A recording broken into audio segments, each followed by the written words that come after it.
Hey, what's good, y'all? Welcome back to the AstralSleep Sleep Podcast.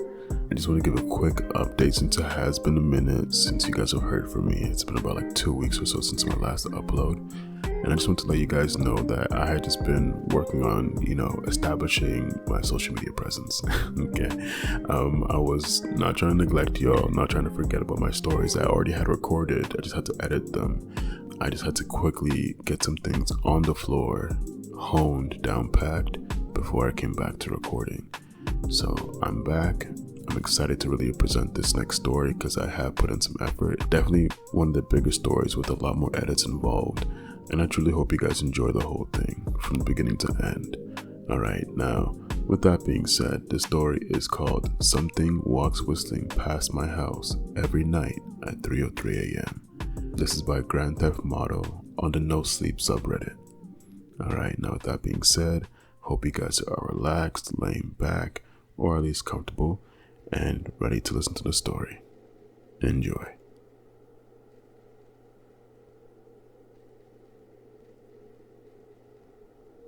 Every night, no matter the weather, something walks down our street whistling softly. You can only hear it if you're in the living room or the kitchen, and it always starts at exactly 3:03 a.m. The sound starts faint, somewhere near the beginning of the lane near the Carson place.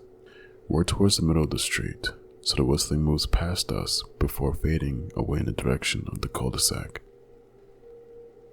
When I was younger, my sister and I would sneak into the kitchen some nights to listen. Mom and Dad didn't like that, and we'd catch hell if they found us out there, but they were never too hard on us since we always stuck to the one big rule: don't try to look at whatever was whistling. My neighborhood is a funny place. I lived here since I was 6 and I love it. The houses are small but well kept, good sized yards, plenty of places to roam.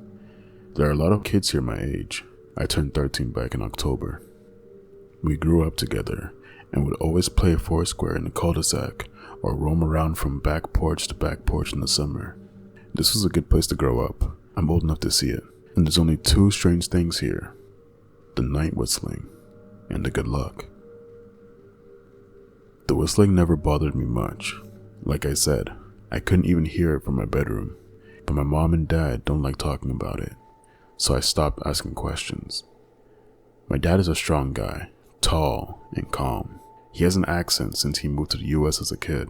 His family, my grandparents, they're from the islands. That's what they call it. My dad, the only time he isn't so calm is if the whistler comes up. He talks a little quicker then, his eyes move faster, and he tells us not to think about it so much, and to always remember the one rule, the big rule: don't try to look outside when the whistler goes past. Not that we could look even if we wanted to. See, there are shutters on the inside of every window, thick pieces of heavy canvas that pull down from the top and latch to the bottom of the window frame. Each latch has a small lock, about the size of what you would find in a diary. My dad locks those shutters every night before we all go to bed and keeps the key in his room. My mom? I don't know what she thinks about the whistling. I've seen her out in the living room before at 3:03 when the sound starts. I could see her if I cracked my door just an inch to peek. She's not out there often, at least I haven't caught her much. But once or twice a month, I think she sits out there on our big red couch, just listening. The whistler has the same tune every night. It's cheerful.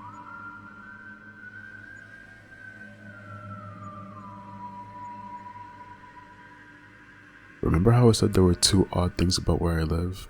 Well, besides our night whistler, everyone in my neighborhood is really lucky. It's hard to explain, and my dad doesn't like us talking about this part much either. But good things just seem to happen to people around here a lot. Usually, it's just small things. Winning a radio contest, or getting an unexpected promotion at work, or finding some arrowheads buried in the yard. The authentic kind.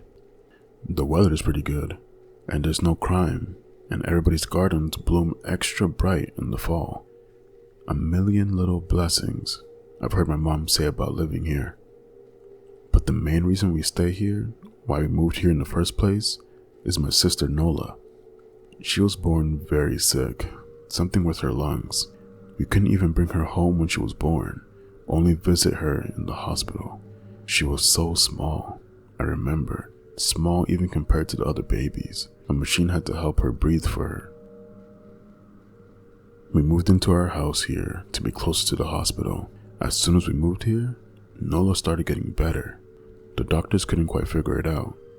They chalked it up to whatever they were doing, but we could all tell they were confused.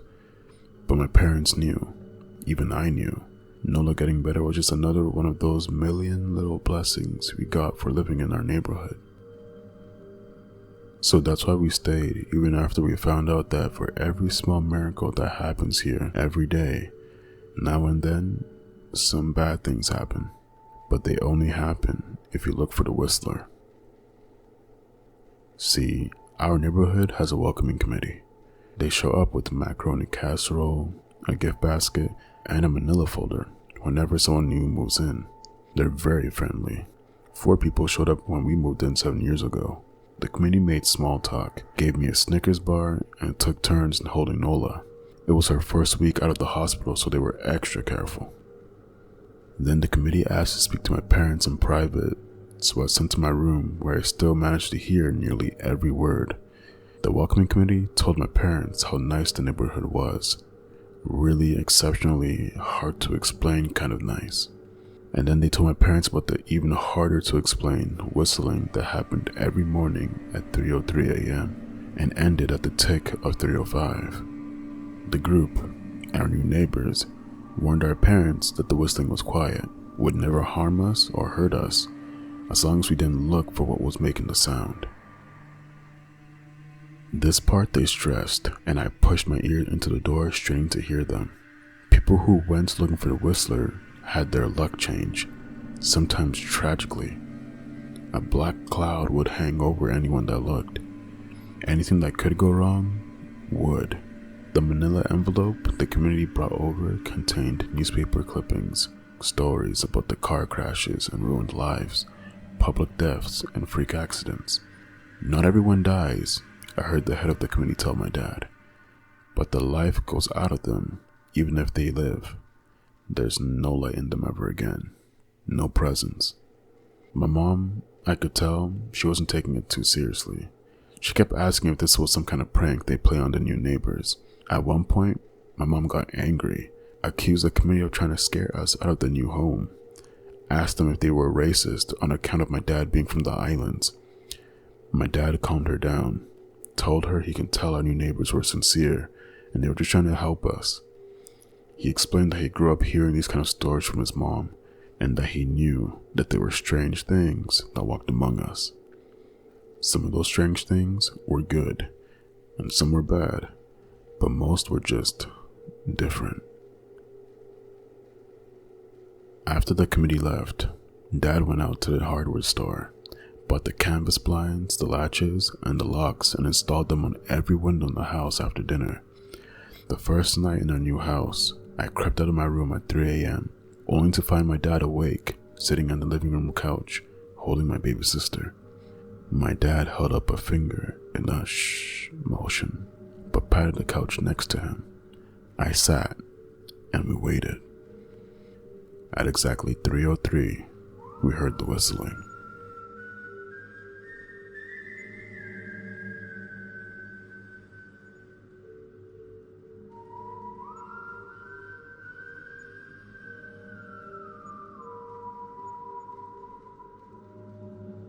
It came and it went, just like our neighbor said. The whistling returns each night, and we never look, and we enjoy our million little blessings every night. Nola breathes on her own, and she's grown into a strong, clever girl. My dad even joined the welcoming committee. We don't get new neighbors often. Why would anyone want to leave? But when a new family moves in, my dad and the committee bring their macaroni casserole, a gift basket, and a manila folder. I can always tell by the look on my dad's face when he comes back if the family took the committee seriously or if we'd be getting new neighbors again very soon. Not long ago, a family moved in directly next to us. The previous owner, Miss Maddie, passed away at age 105.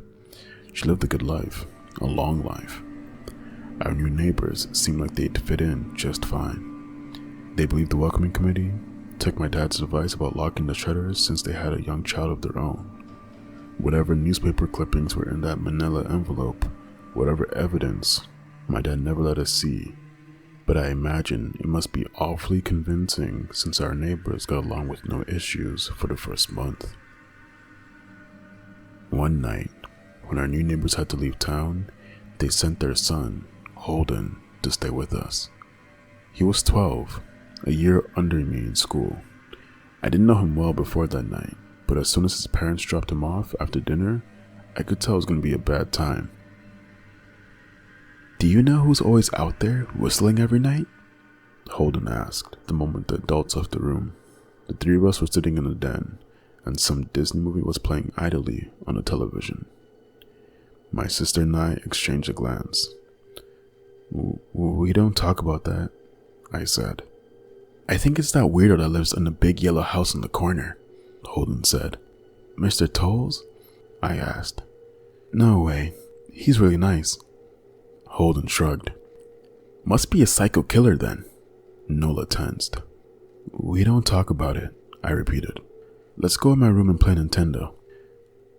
We spent the next few hours playing games, eating popcorn, and then watching movies. A typical sleepover, but I could see Holden was getting antsy.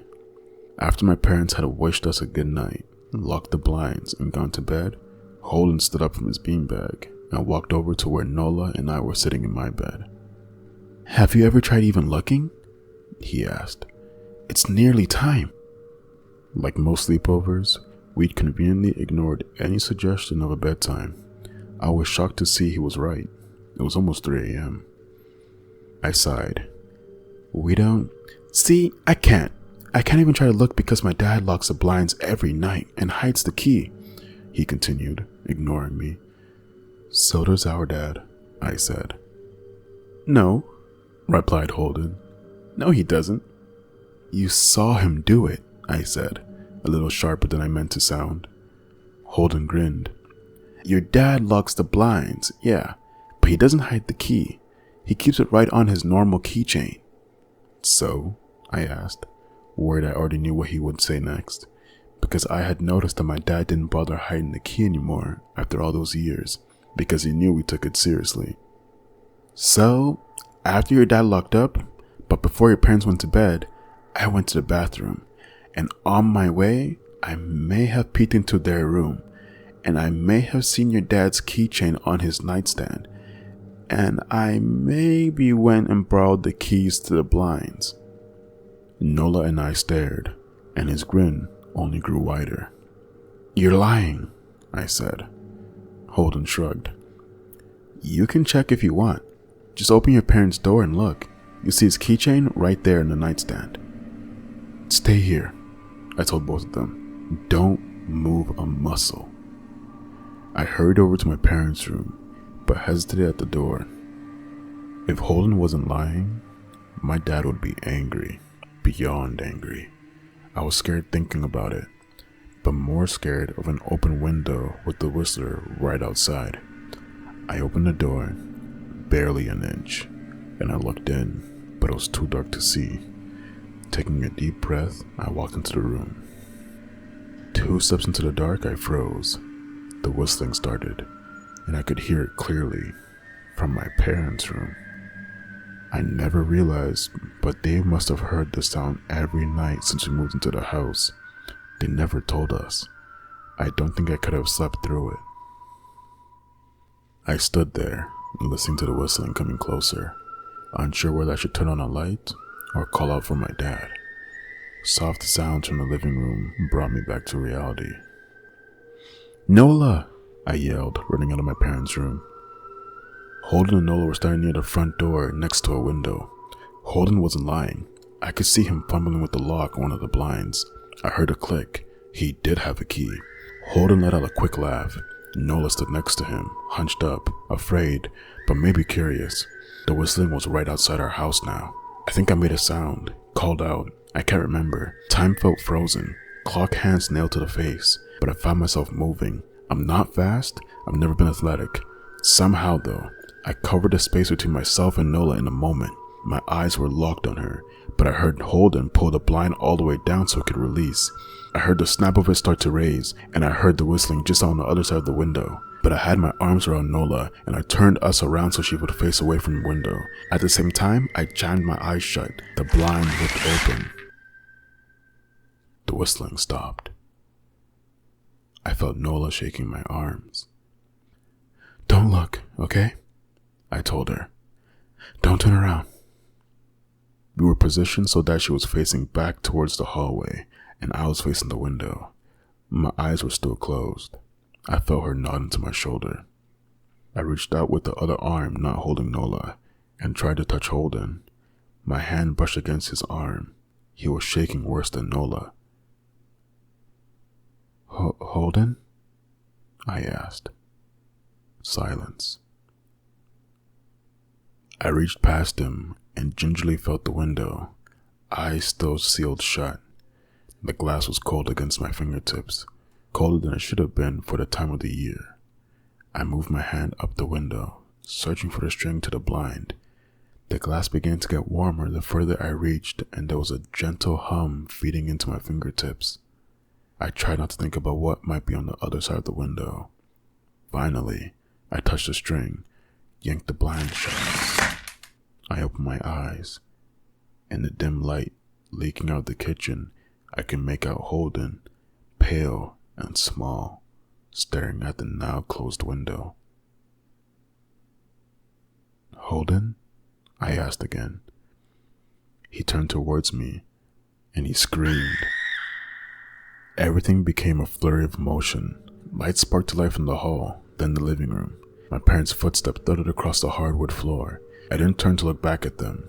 My eyes were glued to Holden. He was pale, had bit his lips so hard there was a thin red line of blood running down his chin, and he'd wet himself. "What happened?" my dad asked from behind me. I managed to swivel away from Holden and look back. He looked. I'd never seen my dad scared before, but I saw it that night, in that moment, an old ugly terror stitched to his face, a parent's fear. "Just Holden?" he mouthed to me. I nodded yes. My dad let out a breath. He looked so relieved, I nearly expected him to cheer, but then he turned to Holden, and my dad's face changed. I wonder if he felt bad for feeling good that Holden was the only one that looked. There was a knock at the door. We all froze. Holden whimpered. "Don't answer it," my mom said. She stood at the threshold of the hall. I'd always thought she was a skeptic and just humored my dad about the windows and the whistler. But that night, we were all believers. I noticed that both of my parents held baseball bats. They must have taken it from their bedroom. The knock came again, a little louder this time. "Please, don't open the door," Holden whispered. My dad walked over to him, hugged him close. "We won't," my dad promised, still holding his bat. "Nothing is coming in here tonight." And this time, the knocking was loud enough to rattle the door. Holden screamed again, and Nola clutched her arms around my neck. My mom came over and knelt down next to us, wrapping my sister and me close. "Call the police," my mom whispered to my dad. The knocking instantly stopped. My dad looked over his shoulder at us. "Do you think he was caught off by a frantic knocking that trailed off to a polite tap, tap, tap?" "Please," something said from the other side of the door. The voice from outside sounded exactly like my mom, like a parrot repeating the words back to her. "Please, call the police. Please." My mom pulled us closer. "Please, please, please, please. Please stop," I heard her whisper. "I don't think calling them will help," my dad said. "How will we know when they are the ones at the door?"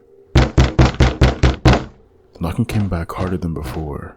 The door shook, then it stopped. After a long moment, I heard the knocking again, but it was coming from our back door. We all turned together towards the back door, but the knocking immediately returned to the front door. Front to back, back to front. Loud then quiet, then loud again. Suddenly the sound was coming from both the doors at once. Big, heavy blows like a sledgehammer. Then something started rapping against all the windows in the house, then the walls. It was like we were living inside a drum, with a dozen people trying to play at once. Or we were a turtle, and something was attempting to claw us out of our shell. "Stop!" Holden yelled. The knocking died. "I won't tell," Holden said, staring at the door. "I promise I won't tell anyone what I saw. Just please go away." We waited nearly a minute. Then we heard it. A soft tap, tap, tap coming from the window Holden had looked through earlier. Holden started to cry, sobbing like a prisoner watching his gallows being built outside his cell. My dad held him, brushed his hair, but never lied to him. Never told him things would be okay. The tapping at the window went on for the rest of the night. We huddled together in the living room for I don't know how long. Eventually, my mom tried to take us kids into my room, while my dad stayed to watch the door. But the second we moved into my bedroom, the knocking came back. So loud, it was impossible to ignore. I was afraid the door couldn't take it. We went back into the living room, and the knocking stopped. Only the tap, tap, tap of the window remained. None of us slept that night. The tapping stopped around 7 a.m.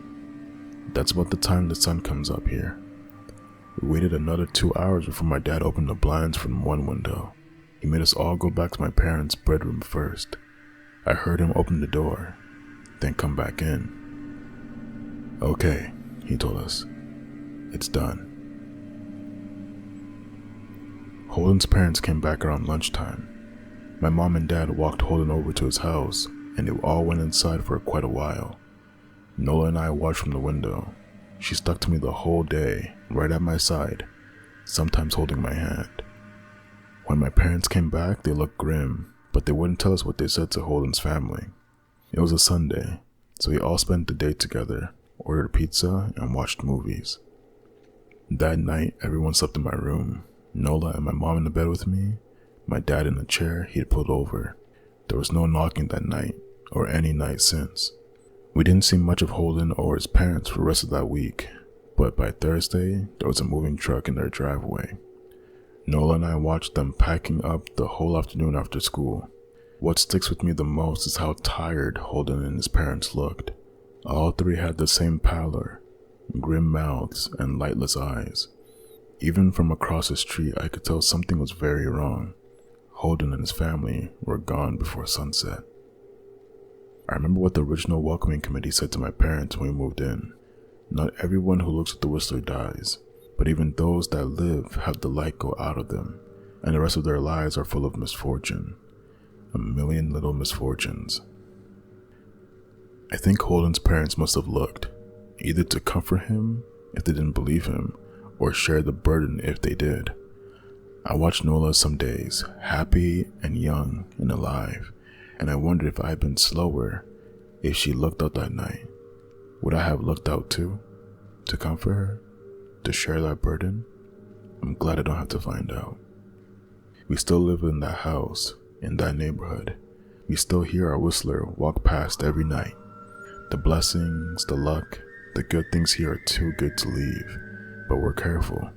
We don't have our friends over to spend the night anymore, and my dad hides the key to the blinds very, very well. Not that I've gone looking. Some things you just don't need to look for.